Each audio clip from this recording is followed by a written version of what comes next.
नमस्कार मित्रों, मैं फिर से आपके समक्ष तिथियों की महिमा और उनकी उत्पत्ति को लेकर कथा के साथ प्रस्तुत हुई हूँ। अभी मैं पंचमी तिथि की महिमा बताने जा रही हूँ, जो सर्पों की उत्पत्ति से जुड़ी हुई है। राजा प्रजापाल मुनिवर महातपा से पूछते हैं कि कश्यप जी के वंश से संबंधित नाग तो बड़े ही दुष्ट प्रकृति के थे, फिर उन्हें विशाल शरीर धारण करने वाला अवसर कैसे मिल गया? तब मुनिवर महातपा जी कहते हैं कि मरीचि ब्रह्मा जी के प्रथम मानस पुत्र थे। उनके पुत्र कश्यप जी हुए। मंद मुस्कान वाली दक्ष की पुत्री कद्रु उनकी भार्या हुई। उससे कश्यप जी के अनंत, वासुकी, महाबली, कंबल, करकोटक, पद्म, महापद्म, शंख, कुलिक, पापाराजिल आदि नामों से विख्यात अनेक पुत्र हुए। ये प्रधान सर्प कश्यप जी के पुत्र थे। बाद में इन्हें सर्पों की संतानों से यह सारा संसार ही भर गया। वैसे तो आप लोग जानते ही हैं सर्प की प्रकृति क्या होती है। वे बड़े ही कुटिल और नीच कर्म में रत थे। उनके मुख में अत्यंत तीखा विष भरा हुआ रहता था। वे फुंकार से ही मनुष्यों को पल भर में मृत्यु के मुंह पहुंचा देते थे। उनके दंश शब्द की इतनी तीव्रता थी कि उससे भी मनुष्य की मृत्यु हो जाती थी। इससे क्या होता था? इससे प्रतिदिन प्रजा का संहार होने लगा और इस प्रकार प्रजा वर्ग में संहार होता देखकर सभी प्रजा ब्रह्मा जी की शरण में गए और वे उनसे प्रार्थना करने लगे। कहने लगे, भगवान, आप में असीम शक्ति है, इन तीखे दांतों वाले सर्प से हमारी रक्षा करें। तब ब्रह्मा जी को जब यह पता चला कि किस प्रकार सर्प मनुष्यों पर का जीवन को नश्वर कर रहे हैं, तो बहुत ही वो क्रोधित हो गए और क्रोधित होकर वे ब्रह्मा जी ने उन्हें श्राप दे दिया कि तुम मेरे द्वारा उत्पन्न किए हुए मनुष्यों के मृत्यु का कारण बन गए हो, अतः तुम्हें स्वयंभू मनवंतर में तुम्हारा अपनी ही माता के श्राप द्वारा घोर संहार होगा। तब ब्रह्मा जी किस प्रकार उनके श्रेष्ठ सर्पों से कहा और तभी सर्पों के शरीर में भय से कपकपी मच गई। वे ब्रह्मा जी के शरण में गिर गए और कहने लगे, हे भगवान, आपने ही तो हमें कुटिल जाति में हमारा जन्म दिया है और विष उगलना, दुष्टता करना, किसी भी वस्तु को देख के उसे नष्ट कर देना, यह तो हमारा स्वभाव ही था और ये आप ही के द्वारा निर्मित हुआ है और आप खुद ही उसे शांत करने की कृपा करें। तब ब्रह्मा जी बोलते हैं कि मैं मानता हूँ कि ये सब मैंने उत्पन्न किया।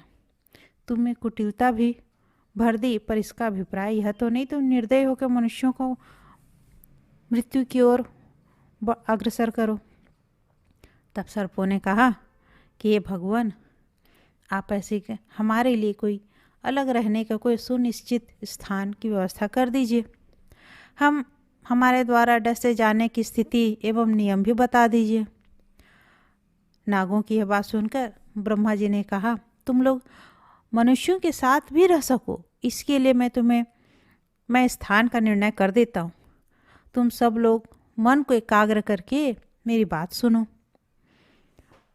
वे कहने लगे कि मेरी आज्ञा तथा व्यवस्था में अनेक प्रकार के भोग तुम्हें भोगने के लिए प्राप्त होंगे।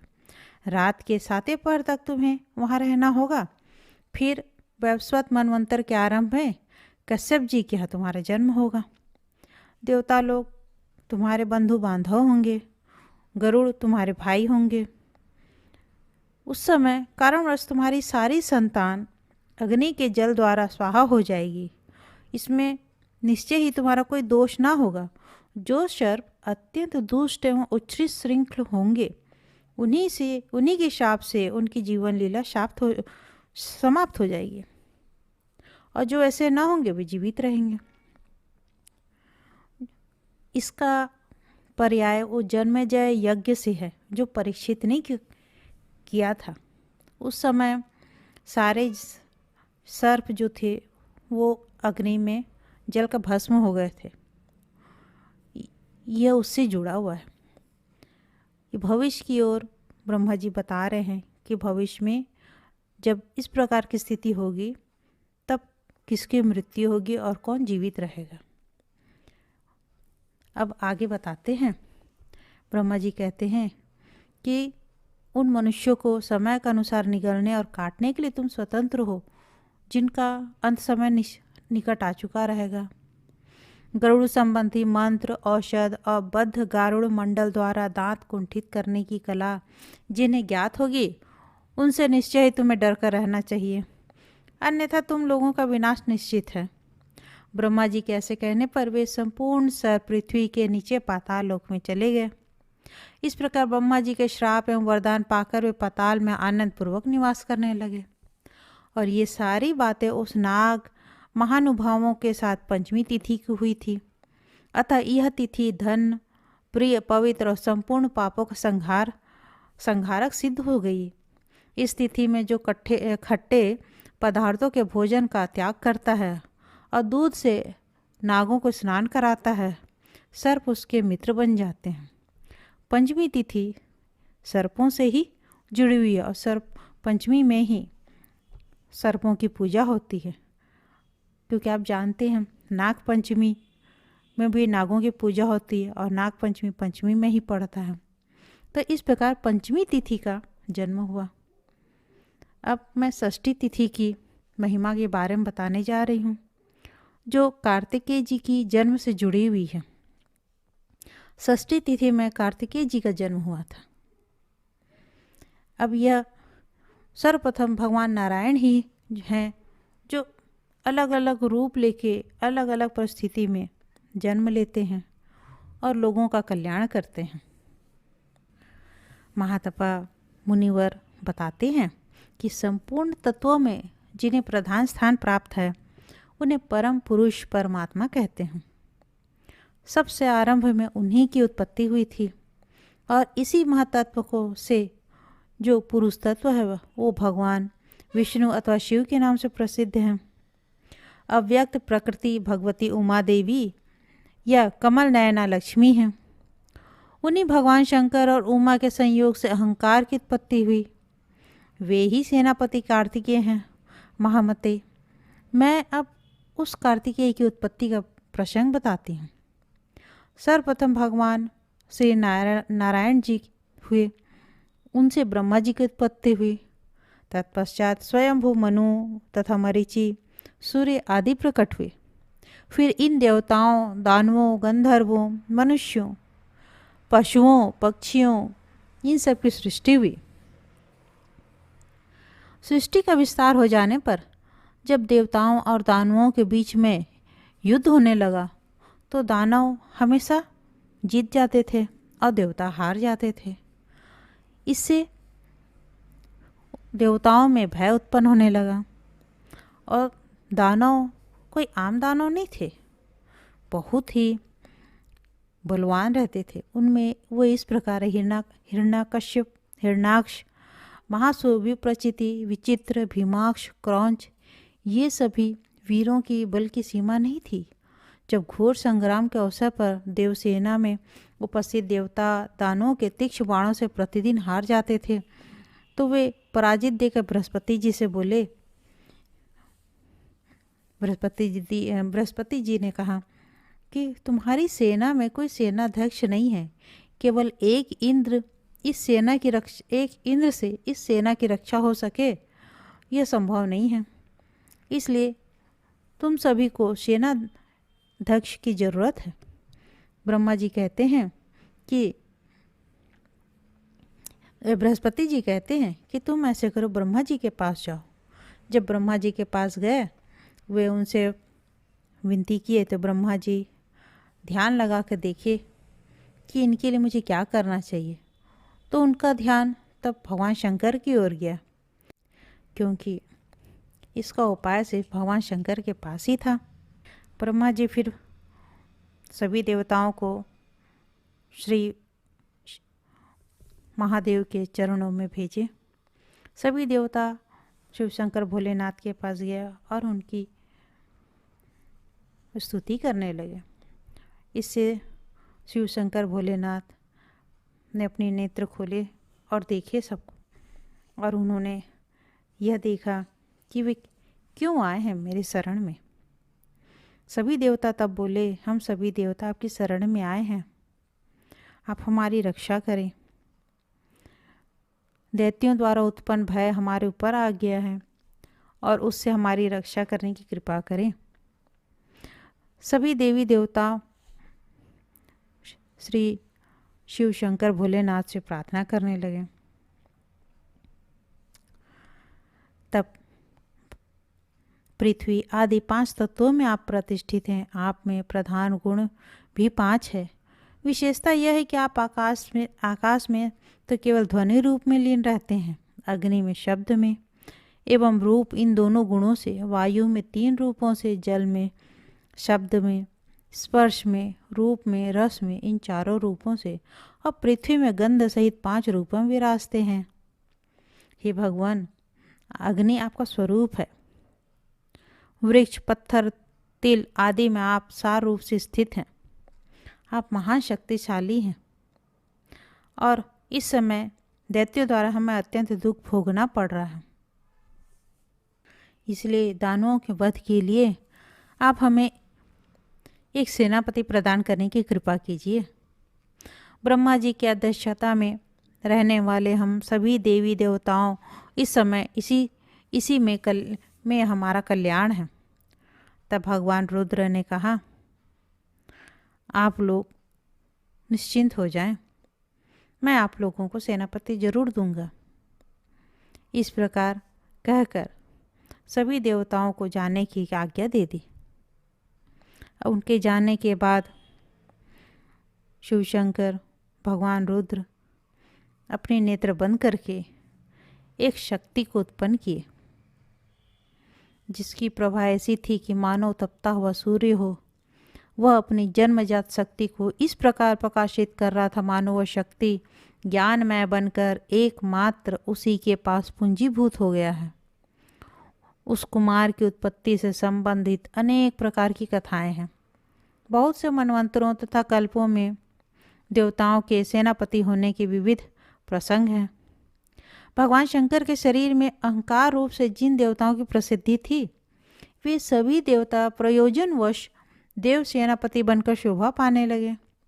उस कुमार के उत्पन्न हो जाने पर स्वयं ब्रह्मा जी देवताओं के साथ आए और उन देवाधिदेव भगवान शंकर की पूजा की। समस्त देवताओं, ऋषियों, सिद्धों और भगवान शंकर ने उस सेनापति होने वाले बालक को पाल पोस कर बड़ा किया। तब उस बालक ने देवताओं से कहा, आप लोग मुझे 2 सहायक तथा कुछ खिलौने दें। उस समय भगवान रुद्र ने उस बालक की बात सुनकर यह वचन कहा, पुत्र, तुम्हें खेलने के लिए कुक्कुट तथा सेवा सहयोगी के लिए शाख एवं विशाख नाम वाले 2 अनुचर देता हूँ। तुम भूत, ग्रह एवं विनायकों के नेता बनो, देवताओं की सेना के सेनापति हो जाओ। भगवान शंकर के ऐसा कहने पर सभी देवगण प्रसन्न हो गए और प्रसन्न होकर उच्च स्वर में सेना अध्यक्ष भगवान स्कंद की स्तुति करने लगे। देवताओं की इस प्रकार की प्रार्थना करने पर रुद्र कुमार भगवान स्कंद की आकृति तेजी से बढ़ने लगी। फिर तो 12 आदित्यों के समान तेजस्वी एवं पराक्रमी हो गए और उनके तेज से तीनों लोकों में ताप छा गया। तब राजा प्रजापाल ने पूछा कि आपने स्कंद को कृतिका पुत्र कैसे कहा, अथवा वे कुमार, पावकी और ऋषमात्री नंदन क्यों कहते हैं। तब मुनि महातपा ने कहा कि मनवंतर के प्रारंभ में कार्तिकेय की जिस प्रकार उत्पत्ति हुई थी वो मैं बताता हूँ। देवता लोग तो भूत और भविष्य की बातें भी जानते हैं, अतः उनके द्वारा इन गुणधोतक नामों का उच्चारण हुआ। अग्नि के पुत्र होने के कारण इनका नाम पावकी हुआ। यद्यपि इनकी माता गौरी थी, किंतु जन्म में कृतिका दी 6 माताओं के द्वारा इनका दुग्धपान कराकर पाला गया था, अतः ये कार्तिकी कहलाए। इस प्रकार इनका नाम पड़ा। पितामह ब्रह्मा जी इनके अभिषेक के समय इन्हें षष्ठी तिथि प्रदान की थी, अतः जो व्यक्ति इस तिथि में संयम पूर्वक केवल फल के आहार पर रहकर इनकी पूजा करता है, उसे यदि पुत्र न हो तो पुत्र की प्राप्ति एवं निर्धन हो तो धन की प्राप्ति होती है। इतना ही नहीं, मनुष्य मन से भी जिन जिन वस्तुओं की इच्छा करता है वह उसे सुलभ हो जाता है। जो पुरुष स्वामी कार्तिकेय के उपयुक्त गुण नाम पूर्ण स्त्रोत का पाठ करता है उसके घर में बच्चों का सदा कल्याण होता है और वह हमेशा निरोगी रहता है। इस प्रकार षष्ठी तिथि का महात्म्य है। अब मैं सप्तमी तिथि के महिमा के बारे में बता रही हूँ, जिसमें आदित्यों की उत्पत्ति की कथा है। जब राजा प्रजापाल ने पूछा कि दिव्य ज्योति पुंज का शरीर धारण कर बड़े आश्चर्य की बात है कि मुझे कृपा करके मुझे इस शंका से बाहर निकालें, तब महातपा जी ने कहते हैं कि विज्ञान की आत्मा सनातन ज्ञान शक्ति को जब किसी दूसरी शक्ति की अपेक्षा हुई तो उसके शरीर से एक प्रकाशमान तेज निकल पड़ा जो सूर्य कहलाया। यह उनका महान पुरुष का ही दूसरा रूप है। फिर इस मूर्ति से संपूर्ण तेज एक स्थान में आ गया। तब उन तीनों लोकों में प्रकाश फैल गया और उस तेज में अखिल महर्षियों सहित संपूर्ण देवता और सिद्ध अधिष्ठित हुए। इसलिए उन प्रभु को स्वयंभू कहा जाता है और उन्हीं से सूर्य का प्राकट्य हुआ। वे ही स्वयं सूर्य रूप से लक्षित हैं। उस विग्रह में तुरंत तेजों का समावेश हो गया, अतः वे परम तेजस्वी शरीर वाले बन गए। वेदवादी मुनिगण इसी तेज को सूर्य आदि नामों से व्यवहृत करते हैं। जब वे आकाश में ऊपर की ओर उठकर सभी लोगों को प्रकाशित करने लगे तब उनका नाम भास्कर पड़ गया। इस प्रकार चारों ओर प्रकाश फैलाने के कारण इन्हें प्रभाकर नाम से भी प्रसिद्धि मिली। दिवा और दिवस ये दोनों शब्द एक ही अर्थ के बोधक हैं। इसके द्वारा दिवस का निर्माण हुआ, अतः ये दिवाकर कहलाए। संपूर्ण संसार में आदि में विराजते थे, इसलिए इन्हें आदित्य कहा गया। फिर इन्हीं सूर्य भगवान के तेज से भिन्न भिन्न 12 आदित्य उत्पन्न हुए। वैसे प्रधानतया एक ही रूप में ये जगत में घूमते रहते हैं। जब इनके शरीर में स्थान पाए हुए देवताओं ने देखा कि यही परम ब्रह्म परमेश्वर जगत में व्याप्त होकर तेज फैला रहे हैं, तब वे श्री विग्रह से बाहर निकल के आए और भगवान की स्तुति करने लगे कि हे भगवान, आपसे जगत की सृष्टि होती है, आपके द्वारा ही इस विश्व का पालन और संहार होता है। ऐसे प्रभु की हम सदा उपासना करते हैं। जगत की रचना हो जाने पर प्रतापी सूर्य का रूप धारण करके आप सर्वत्र तेज भर देते हैं, जिसे 7 घोड़े खींचते हैं, जिनकी काल रूपी धुरी है और जो बड़े वेग से चलते हैं। ऐसा रथ आपकी सवारी है। आप प्रभाकर और रविकर कहलाते हैं। चर अचर संपूर्ण संसार में आपकी आत्मा ही है। सिद्ध पुरुष कहते हैं कि ब्रह्मा, वरुण, यम, भूत और भविष्य सब कुछ आप ही हैं। भगवान वेद आप मूर्ति हैं। अंधकार दूर करना आपको स्वभाव है। आप वेदांत आदि शास्त्रों की सहायता से ही जाने जाते हैं। यज्ञों में विष्णु के रूप से आपके ही निमित्त हवन होता है। हम सभी देवता आपकी शरण में आए हैं। आप प्रसन्न होकर सदा हमारी रक्षा करें। अब हम लोगों के द्वारा भक्ति की हुई आपकी स्तुति संपूर्ण हो गई है। प्रभु, आप हमारी रक्षा का प्रबंध करें। इस प्रकार देवताओं की स्तुति करने पर भगवान सूर्य ने तेजोमयी मूर्ति को सौम्य बना लिया और उनके सामने शीघ्र ही साधारण प्रकाश फैलाने लगे। भगवान की इस संपूर्ण देवगण में बेचैनी उत्पन्न हो गई थी। अब आपकी कृपा से सभी शांति का अनुभव कर रहे हैं। सप्तमी तिथि के दिन भगवान सूर्य का प्राकट्य हुआ था, अतः इस तिथि को उपवास करके जो पुरुष भक्ति पूर्वक सूर्य की पूजा करते हैं, भास्कर रूपधारी प्रभु उसकी इच्छा के अनुसार फल प्रदान करते हैं। सूर्य से संबंधित यह कथा बहुत पुरानी है। अब यदि आदि मनवंतर में हुई मातृकाओं की उत्पत्ति संबंध में एक अन्य कहानी भी है, उसे मैं आगे बताती हूँ। अब अष्टमी तिथि की महिमा है। के बारे में बताने जा रही हूँ, जो मातृकाओं की उत्पत्ति से जुड़ी हुई है। पूर्व समय की बात है। भूमंडल पर एक महान पराक्रमी राक्षस था, जिसकी अंधक नाम से ख्याति थी। ब्रह्मा जी के द्वारा वर प्राप्त कर उसका अहंकार चरम सीमा पर पहुंच गया था। सभी देवता उसके अधीन हो गए थे। उसकी सेवा से असह्य होने के कारण देवताओं ने सुमेरु पर्वत छोड़ दिया और दानवों के भय से दुखी होकर वे ब्रह्मा जी की शरण में गए। उस समय वहां आए हुए प्रधान देवताओं से पितामह ने कहा, सुरगणों कहो, तुम्हारे आने का क्या प्रयोजन है। तब सभी देवताओं ने कहा, आप चतुर्मुख एवं जगत पितामह हैं, आपको हमारा नमस्कार है और अंधकासुर से हमारी रक्षा करें। तब ब्रह्मा जी बोले, अंधकासुर से रक्षा करना मेरे वश की बात नहीं है। ये शिव शंकर भोलेनाथ जी अवश्य इसमें सर्वसमर्थ हैं। हम सभी को उन्हीं की शरण में चलना चाहिए, क्योंकि मैंने ही उसे वर दिया था कि तुम्हें कोई नहीं मार सकेगा और तुम्हारा शरीर भी पृथ्वी का स्पर्श नहीं कर सकेगा। फिर भी उस परम पराक्रमी असुर को शत्रुओं के संहार करने वाले भगवान शंकर मार सकते हैं। अतः हम सबको उस कैलाशवासी प्रभु के पास चलना चाहिए। इस प्रकार कहकर ब्रह्मा जी सभी देवताओं के साथ भगवान शंकर के पास गए और उन्हें प्रणाम करके बोलने लगे, हे भगवान, महाबली अंधकासुर से आप हमारी रक्षा करें। अभी वे ऐसा कह ही रहे थे कि विशाल सेना लिए अंधकासुर वहां आ पहुंचा। उस समय वह दानव पूरे साधनों के साथ आया हुआ था। उसकी इच्छा हुई कि वह युद्ध में चतुरांगनी सेना के सहारे शंकर जी को मारकर उनकी पत्नी पार्वती का अपहरण कर ले। उसे इस प्रकार प्रहार के लिए उद्धत देख रुद्र भी युद्ध के लिए उद्धत हो गए। सभी देवता भी उनका साथ देने को तैयार हुए। फिर प्रभु ने वासुकी, तक्षक और धनंजय को स्मरण किया और उन्हें क्रम से अपना कंकण और करधनी बनाया। इतने में नील नाम के प्रसिद्ध एक प्रधान दैत्य हाथी का रूप धारण करके भगवान शंकर के पास आया।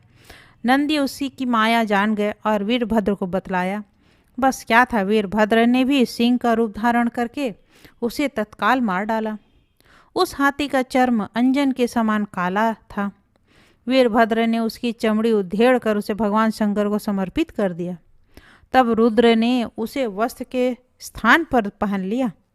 तभी से वे गजाजिनधारी हुए। इस प्रकार गज चर्म पहनकर उन्हें श्वेत सर्प का भूषण भी धारण कर लिया। फिर हाथ में त्रिशूल लेकर अपने गणों के साथ उन्होंने अंधकासुर पर धावा बोल दिया। अब देवता एवं दानवों में भीषण संग्राम प्रारंभ हो गया। उस अवसर पर इंद्र आदि सभी लोकपाल, सेनापति स्कंद एवं अन्य सभी देवता भी युद्ध में उतर गए। यह स्थिति देखकर नारद जी तुरंत भगवान नारायण के पास गए और बोले, हे भगवान, कैलाश पर देवताओं और दानवों का घोर युद्ध हो रहा है। यह सुनना था कि भगवान जनार्दन भी अपने हाथ में चक्र और गरुड़ पर बैठ कर युद्ध स्थल पर पहुंच गए और दानवों के साथ युद्ध करने लगे। उनके वहां आ जाने से देवताओं का उत्साह बढ़ गया, किंतु उस समय उनका मन एक प्रकार से म्लान में चुका था। वे सभी भाग चले। जब देवताओं की शक्ति समाप्त हो गई तो स्वयं भगवान रुद्र अंधकासुर के सामने गए और उनके साथ रोमांचकारी युद्ध प्रारंभ हो गया। उस समय उन प्रभु ने उन दानवों पर त्रिशूल से भीषण प्रहार किया और फिर घायल हो जाने पर अंधकासुर के शरीर से जो रक्त जमीन पर गिरा, उससे उसी क्षण दूसरे असंख्य अंधकासुर उत्पन्न हो गए। युद्ध भूमि में ऐसा अत्यंत आश्चर्यपूर्ण दृश्य देखकर परम प्रभु भगवान रुद्र ने प्रधान अंधकासुर को त्रिशूल के अग्रभाग से बींध दिया और उसे लिए नाचने लगे। शेष मायामय अंधकासुर को भगवान विष्णु ने अपने चक्र से काट डाला। शूल प्रोत प्रधान अंधकासुर के शरीर से रक्त की धाराएं अब भी निरंतर प्रवाहित हो रही थी। अतः रुद्र के मन में भीषण क्रोधाग्नि भड़क उठी, जिससे उसके मुख से अग्नि की ज्वाला बाहर निकलने लगी। उस ज्वाला ने एक देवी का रूप धारण कर लिया, जिसे लोग योगेश्वरी कहते हैं। इस प्रकार भगवान विष्णु ने भी अपने रुद्र रूप के सदृश ज्वाला द्वारा अन्य शक्ति का निर्माण किया। ऐसे ही ब्रह्मा, कार्तिकेय, इंद्र, यम, वराह, महादेव, विष्णु और नारायण, इनके प्रभाव से 8 मातृकाएं प्रकट हुई। जब श्री हरि ने पृथ्वी का उद्धार करने के लिए वराह का रूप धारण किया था, उस समय जिन्हें अपनाया वे वाराही थी। इस प्रकार ब्राह्मणी, कौमारी, वैष्णवी, वाराही, यमी, योगेश्वरी, महेश्वरी और महेंद्री, यह 8 मातृकाएं हैं। क्षेत्रज्ञ हरि ने जिनका जिस कारण से निर्माण हुआ था उस पर विचार करके उनका वही नाम रख दिया। ऐसे ही काम, क्रोध, लोभ, मद, मोह, मात्सर्य, पैशून्य और असूया, इनकी 8 शक्तियाँ मातृका नाम से प्रसिद्ध हुई।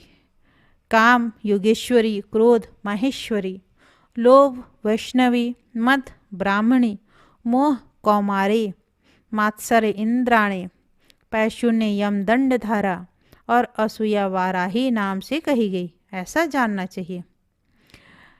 ये कामादि गण श्री भगवान नारायण के शरीर से कहे जाते हैं। उन प्रभु ने जैसी मूर्ति धारण की उनका वैसा ही नाम बताया गया। इन मातृ देवियों के प्रयास से अंधकासुर की रक्त धारा का प्रवाह सूख गया, उसकी आसुरी माया समाप्त हो गई, फिर अंधकासुर भी सिद्ध हो गया। मातृकाओं की उत्पत्ति का यह कल्याणकारी प्रसंग जो सदा सुनता है, ये माताएं उनकी प्रतिदिन सभी प्रकार की रक्षा करती हैं। जो मुख से इन मातृकाओं का जन्म चरित्र का पाठ करता है वो इस लोक में सर्वथा धन्यवाद का पात्र माना जाता है। अंत में उसको भगवान शिव के लोक की प्राप्ति सुलभ हो जाती है। महाभाग ब्रह्मा ने उन मातृकाओं के लिए उत्तम अष्टमी तिथि प्रदान की है। मनुष्य को चाहिए कि इस तिथि में बिल्व के आहार पर रहकर भक्तिपूर्वक सदा इनकी पूजा करें। इससे परम संतुष्ट होकर ये मातृका उनको कल्याण एवं आरोग्य प्रदान करती है। तो ये थी अष्टमी तिथि की कथा। अब मैं इसे यहीं समाप्त करती हूँ। अब अगले अंक में फिर 9वीं तिथि से उसके आगे का वृत्तांत बताऊंगी।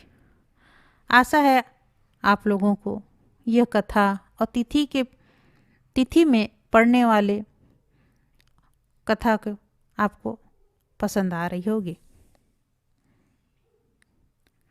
धन्यवाद।